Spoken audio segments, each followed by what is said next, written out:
Hi, I'm Antonio Centeno, the founder of Roman Real Style. Today, I'm going to be talking about the history of men's scarves. All right, if you haven't already, please subscribe to our YouTube channel. By doing that, these videos will come right to you. In addition, if you like this, if you find it useful, I would appreciate it if you would like it down below. And I'm going to be linking you to my free 47-page ebook on men's style. Sorry, I've done this introduction, almost a couple hundred times now, but you guys should be able to memorize exactly what I'm saying here. Okay, so I've already talked about why to wear a men's scarf, and I talked about the functionality and the flair. Now I'm going to be talking about the history. After this article, or after this video, by the way, I'm also going to be talking about how to choose a men's scarf, and we're also going to get into various ways to tie a scarf. Okay, so let's talk about the history and why is even this important. I want to hit this head on because I think a lot of guys, whenever they put on a scarf or they look to wear a scarf, they feel that in some ways it makes them less of a man. That you've had, I don't know at what point it got hijacked and it's believed now that only metrosexuals wear this, or if you're wearing a scarf that you're sending some type of signal. That's a bunch of BS. Because I'll just tell you from my experience and if you go look at pictures of World War II, desert warfare, right now, look at desert warfare. And you'll notice that any guy riding up in a turret of manning a machine gun, and he's exposed himself to the air, to those desert winds, he has a scarf on. And there's a reason he has a scarf on, because it's functional, because it works, and because history has shown that it's just something that makes sense for a man to protect his neck, whether it be from the cold, whether it be from any type of element, whether it be from sand. So, just look to those type of guys, and if they're wearing it, I think that, if it's cold outside, and if you have a functional reason to wear a scarf, then do it. And then it has the added benefit that it does bring a bit of fashion in. So let's talk about the history. Who are the men that before us have been wearing scarves? Well, we can go back over 2,000 years ago and go back to ancient China. And in fact, if you look at the terracotta soldiers that are buried with Emperor Qin, it's Qin Shi Huang.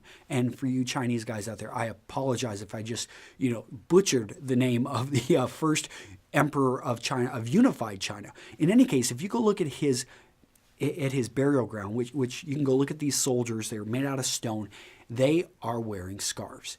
And it signified rank. If you think about it, a simple scarf, now this one doesn't signify any rank, it's just got a check pattern in it, but it has a very stark contrast, easy to see, and depending on the color, depending on the material, because as you may know, back in ancient China, and even, for the last even a few hundred years ago, fabrics like silk were protected.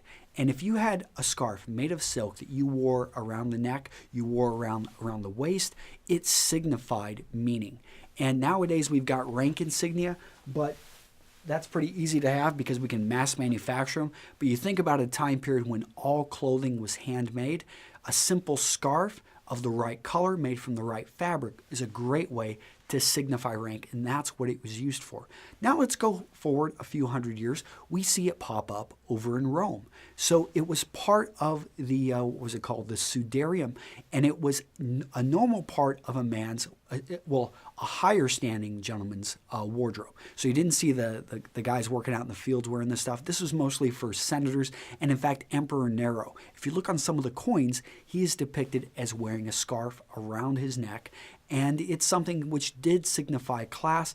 It didn't have the same rank that we saw over in China, but it still signified where a person was at in society. Okay, let's go forward a bit. Look at the Croatian military.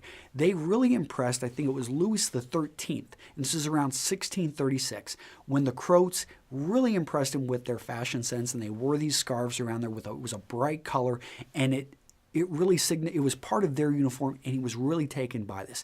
And it then became part of French fashion. You started seeing people pull this stuff in, and for the next couple hundred years, scarves were a huge part of French fashion.